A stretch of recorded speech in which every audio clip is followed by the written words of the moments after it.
मैं डॉक्टर हर्षिका और अपने यूट्यूब चैनल में आपका बहुत-बहुत स्वागत करती हूँ।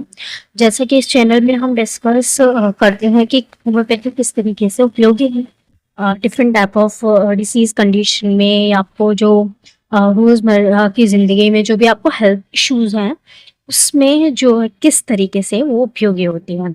सो आज हम इसी टॉपिक से रिलेटेड एक जो बहुत आम सी दिक्कत है that is a constipation.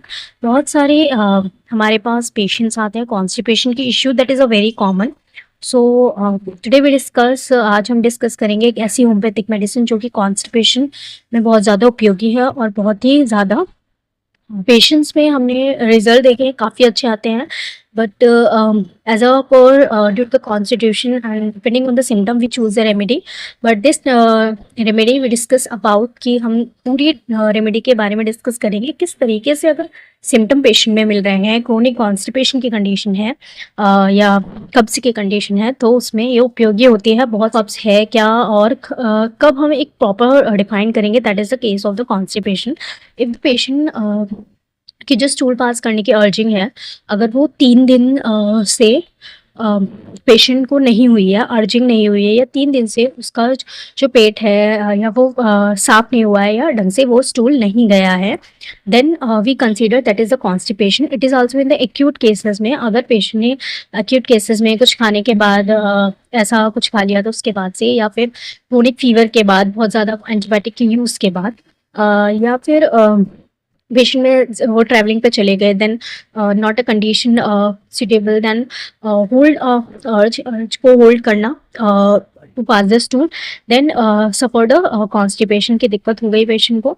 Then patient को बहुत ज़्यादा सबसे ज़्यादा डिस्कम्फर्ट जब वो स्टूल पास नहीं करते तो पेशेंट को different type of symptom associated भी आते हैं। बहुत ज़्यादा जलन और पेट साफ ना होने के कारण उनको बहुत ज़्यादा एंजाइटी की शिकायत, घबराहट, पेट में दर्द महसूस होता है और भी सिम्टम इससे रिलेटेड हैं। और कॉन्स्टिपेशन अगर बहुत ज़्यादा क्रोनिक चला आ रहा है तो पेशेंट को जो है that will convert into the, क्योंकि लॉन्ग स्ट्रेनिंग रेक्टम एरिया में मलद्वार में दबाव लगाने के कारण तो पेशेंट को पाइल्स की कंडीशन भी हो सकती है अगर कब्ज बहुत ज़्यादा है।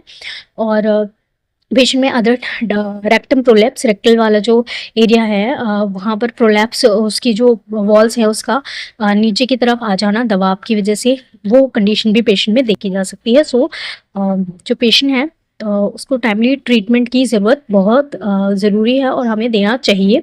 टाइमली हमें इसलिए लेना चाहिए क्योंकि एक्यूट अगर आपको कॉन्स्टिपेशन रिपीटेडली रह रहा है due to the lifestyle changes, तो उस पर भी ध्यान देना है कि हम उसको ध्यान दें। सो जैसे मैंने बताया कि अगर 3 दिन से ज़्यादा अगर आपको अर्जिंग नहीं हुई है, स्टूल पास नहीं हुए हैं ढंग से, we consider that is the case of the constipation.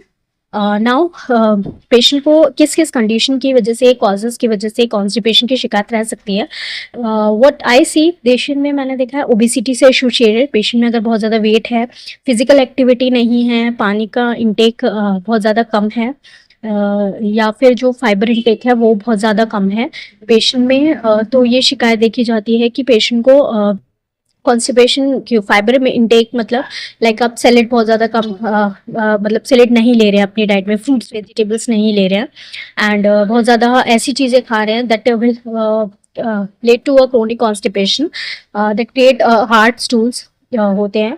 Then patient को जैसे मैदा हो गया बहुत ज़्यादा खा रहे हैं, जैसे आजकल बच्चे आते हैं हमारे पास कि उनको कब्ज़ हुआ है कि हम पहले बहुत ज़्यादा मैदा खाते थे, मैदी वाली चीज़ें खाते थे, बाहर का खाना खाते थे, then develop a chronic constipation.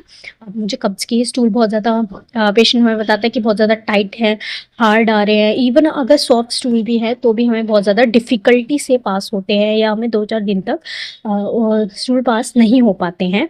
और उसकी वजह से हमें बहुत ज़्यादा रोज़मर्रा की ज़िंदगी में बहुत ज़्यादा इनसिक्योरिटी और बहुत ज़्यादा डिफ़िकल्टी, एंजाइटी, घबराहट एंड बहुत ज़्यादा डिस्कम्फर्ट फील होता है। सो कॉजेज़ मैंने जैसे बताया, दैट आल्सो सम एंटीबायोटिक्स, अगर बहुत ज़्यादा बहुत पेशेंट है, बहुत टाइम से बीमार है, कोई फीवर या कोई भी ऐसी क्रोनिक या कोई भी ऐसी क्रोनिक डिजीज़ हुई है उसके बाद उसने बहुत ज़्यादा एंटीबायोटिक का कोर्स किया था, then develop a chronic constipation patient में देखा जाता है। I have a patient that after the repeatedly use of the antibiotic for some other treatment, then develop chronic constipation, patient को डेवलप हो गई कब्ज की दिक्कत, एंड देन धीरे धीरे वो पाइल्स में डेवलप हो गई, then patient come to me and get the treatment and wonderfully treated. It's take a long time, but 6 months almost. Then patient completely treated from the piles and the constipation. और अगर आपका बहुत ज़्यादा wait करना है, कम करना है, physical activity जो है इंक्लूड करनी है, मैदा वाली चीज़ें या बहुत ज़्यादा नॉन वेज अगर इनटेक कर रहे हैं पेशेंट, बहुत ज़्यादा तेल चिकनाई वाली चीज़ें आप खाना खा रहे हैं, तो वो चीज़ें आपको अवॉइड करनी है लॉन्ग रन में. तो आपको नहीं तो कॉन्स्टिपेशन आपकी दिक्कत हो सकती है. अपने डाइट में फाइबर जो इंटेक है उसको बढ़ाए, सैलड ज़्यादा ले, फ्रूट्स ज़्यादा ले, पानी बहुत ज़्यादा पिए, 3 लीटर एज अ अडल्ट आप पानी ले. और कई बार ये कंडीशन बच्चों में, प्रेगनेंसी वुमेन में, प्रेग्नेंट वुमेन में देखी जाती है during the some period, and PCOS related women हमारे पास आती हैं, उनमें शिकायत देखने को बहुत ज़्यादा मिलती है क्रोनिक कॉन्स्टिपेशन. अब come to the topic now. I have already told you कि आप प्रिवेंशन जो है इसमें कर सकते हैं कि पानी बहुत ज़्यादा पीना है, उन चीज़ों को अवॉइड करना जिससे आपको कॉन्स्टिपेशन रहता है, and over use of the antibiotic avoid करना है. ये चीज़ें कर सकते हैं. फाइबर इंटेक बढ़ाना है, जो मैदा इंटेक है वो कम करना है आपको. ये सब कीजिए. Then you see a wonderful result. Also physical activity अपने डाइट जो शेड्यूल है उसमें ज़रूर इंक्लूड करिए. डाइट बहुत ज़्यादा, डाइट में फाइबर इंटेक इक्वल अमाउंट में होना चाहिए. हर चीज़ें, दाल आप ले तो उसमें बहुत ज़्यादा गाढ़ी दाल ना ले, पानी डाल के ले. सो ये थोड़े से चेंजेस करके आप इसमें इम्प्रूवमेंट पा सकते हैं. Now the homeopathic medicine that is a very wonderful result देती है कॉन्स्टिपेशन में, that is a alumina. Alumina and alumen अलग मेडिसिन है, तो always notice that the 2-3 medicine are of the same name, look like a same in a pronunciation, but they are the other medicine. So now the alumina is a very good medicine. अगर बात करें homeopathy में बहुत अच्छी उपयोगी जो है chronic constipation के लिए बहुत अच्छी दवा है.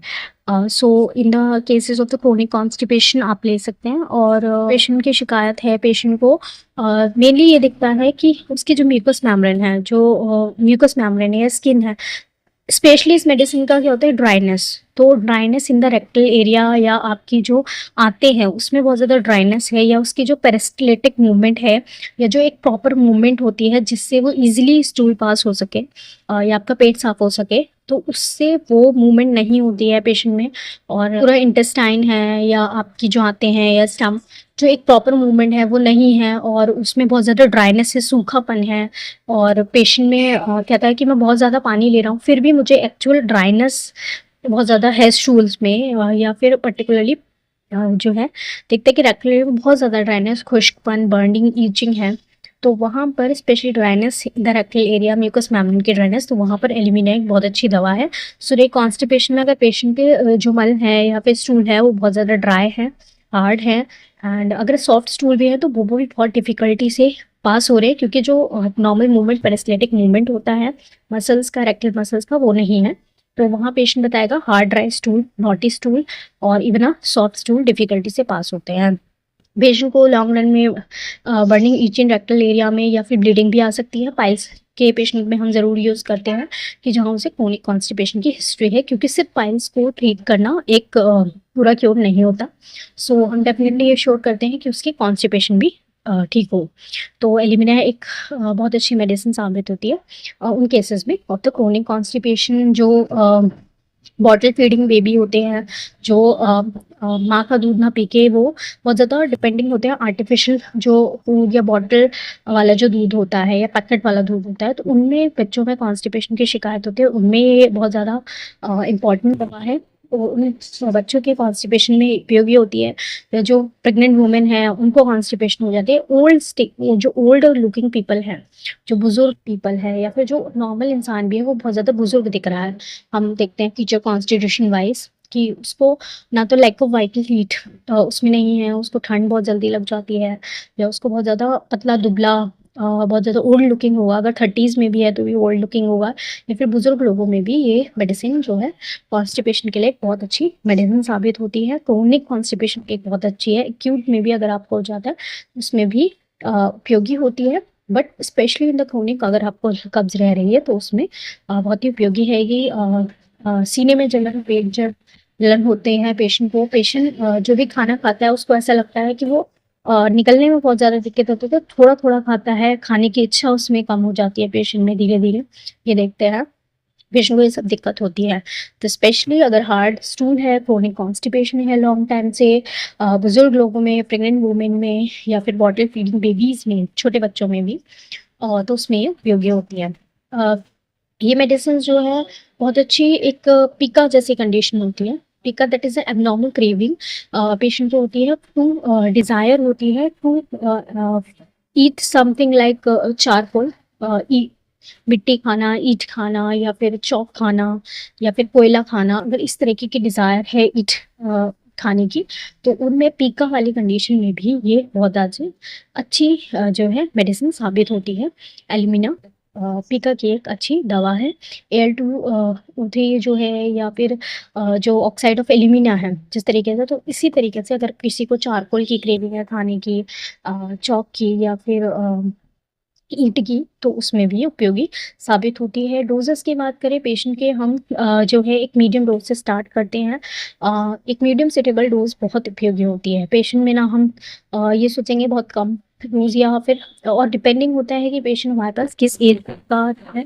पेशेंट में हमारे पास हो सकता है बच्चा है, बच्चे का केस हो सकता है या प्रेग्नेंट वुमेन का केस होता है, उसी हिसाब से हम पेशेंट की डोजेस चयन करते हैं। 30 उपयोगी जनरली केसेस में होती है। अगर पेशेंट में कई बार 30 डोज का लॉन्ग रन में अगर पेशेंट में जो रिस्पॉन्स नहीं आ रहा है, कुछ केसेस में हम high potency may be depending on कि हमारे पास पेशेंट क्या है, सिम्टम क्या है, किस हिसाब से केस चला रहा है, क्रोनिक केस है, कितने टाइम से केस है, उस पर डिपेंड करता है। तो डॉक्टर आपके लिए फ्रिक्वेंसी कितनी रिपीटेशन करनी है वो सब डिसाइडेड होती है डिपेंडिंग ऑन द पेशेंट, हमारे पास कौन है, क्या उसका हिस्ट्री है। So always consult a doctor to choose any homeopathic medicine. बहुत से लोग आते हैं कि हमें ये मेडिसिन हमने ली थी, ऐसे पढ़ी थी, देखी थी, सुनी थी, बट हमें असर नहीं कर बस जो डोजेस है वो आपका डॉक्टर को पता है या आपकी केस हिस्ट्री के डिपेंडिंग पे डॉक्टर आपके लिए डोजेस डिसाइड करता है।